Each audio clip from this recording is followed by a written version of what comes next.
You ever wonder how we can make our city streets actually safe for people on bikes? Well, today we're going to dive into some really cool research that looks at exactly that. Some super innovative ways to rethink our busiest intersections. So, picture this. You're on your bike, rolling up to a big intersection. The light's about to change, cars are buzzing all around you. It's a feeling a lot of city cyclists know, right? That little bit of tension, that heightened awareness. The big question is, how do we fix this really common and, let's be honest, kind of dangerous situation? And that feeling, it is not just in your head. The numbers are pretty jarring. According to the National Highway Traffic Safety Administration, a whopping 70% of fatal bicycle crashes happen in urban areas. This isn't some small problem. It's a serious safety issue playing out on our streets every single day. Okay, so let's really zero in on the heart of the matter. This research points its finger directly at city intersections as the main danger zone. I mean, it makes sense, right? You've got this complex dance of cars, bikes, and pedestrians all trying to cross the same space. It's basically a hotspot for close calls. But here's the good news. Traffic engineers aren't just pointing out the problem. They're coming up with a whole new set of tools to protect cyclists at these exact spots. So let's open up this toolbox and see what's inside. All right, first up is something called the bike box. Now, the idea here is super simple but really smart. It's that painted area, usually bright green or some other color, right at the front of a traffic lane, just before the crosswalk. It's a space just for cyclists so they can get in front of all the waiting cars at a red light. And you can immediately see why this is so great. By being right out front, cyclists are no longer hidden in a driver's blind spot. When that light turns green, they get to go first, making them way more visible and seriously cutting down the risk of getting hit, especially by a turning car.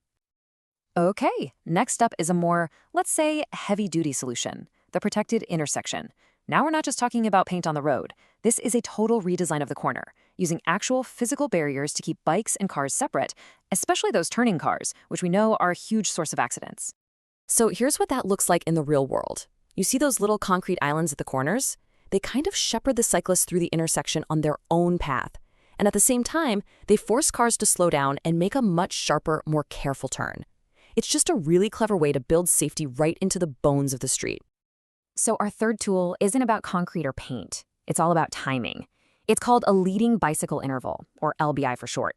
And it's a simple tweak to the traffic light. The bike signal turns green a few seconds before the car signal does.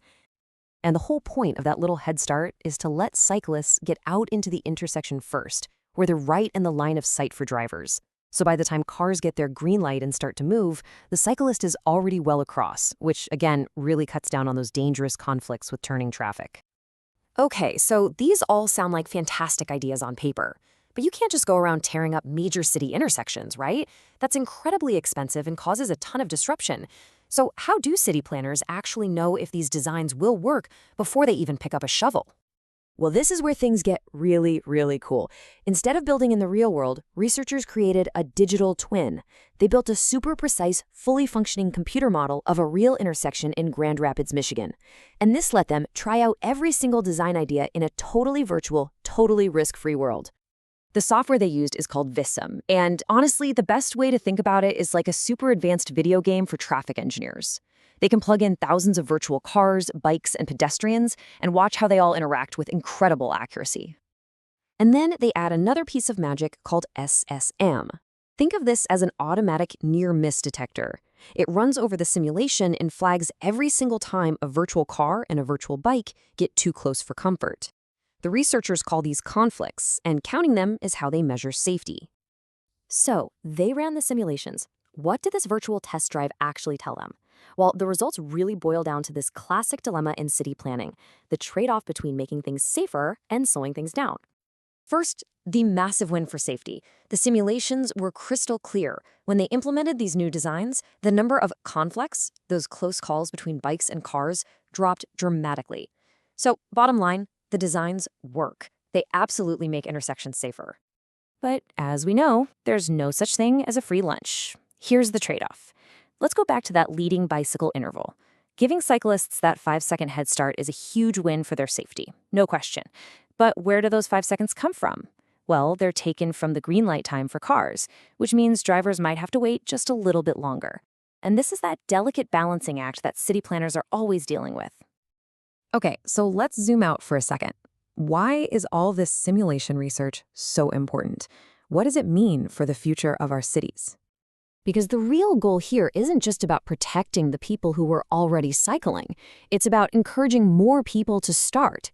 And this statistic from the study is just so telling. A huge majority of people are interested but concerned.